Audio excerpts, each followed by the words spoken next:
Although Raila Odinga and his members are abusing me and abusing the mountain people for no reason, just because they are with Ruto. Raila Odinga is an old man. And you know, like I have seen here in America, you take care of your senior citizens. And we must always take care of the elderly. Bwana Prime Minister,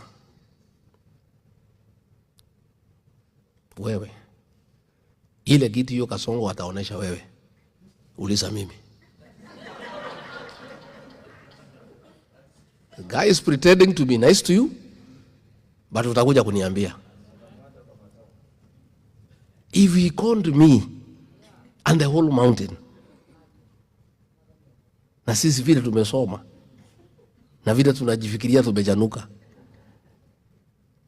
This, when he brought Raila, nikamuuliza huyu mzee, umemuleta, asema bana, we are just managing this mzee. Tumtafutie kitu kidogo ya kukula anyamaze.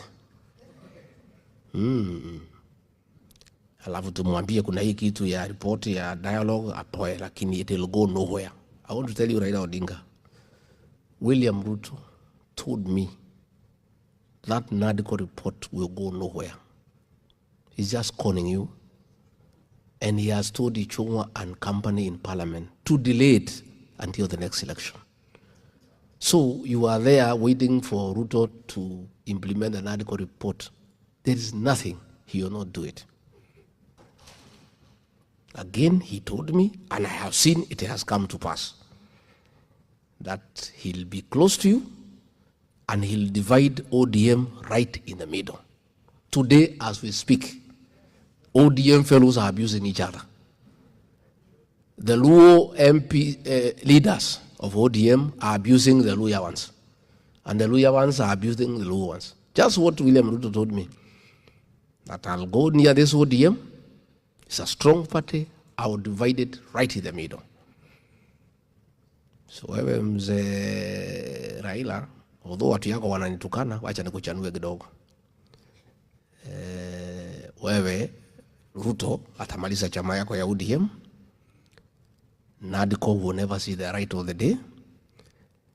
Amefanya jinsi wa kuchukie.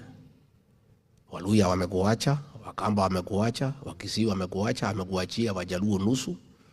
By the time William Ruto is through with you, you will be nobody in Kenyan politics. Wewe uchanuke mapema kama mimi. Si ndio? Mimi niliona, you know, he was trying to divide my base ya Maulima into east and west. Nikakataa. He wanted to divide the counties, Murang'a atafute kiongozi, Kiambu kiongozi, so that he renders me and our people irrelevant. I refused. And I want to tell Raila Odinga, he'll destroy ODM completely. And you have seen it is happening. He'll undermine you in all areas you used to be popular. And by the time he is through with you, you will be a pale shadow of your former self. Ordinarily, I will not give you that advice because your people are not very nice to me. But because I'm a Christian and I'm an honest man, I think it's only fair to be nice to an old man. And tell him what I know and what I see happening. So mimi nimeshukuru. Tutashikana pamoja kwa one time? Yeah? Tuko hapo kwa one time?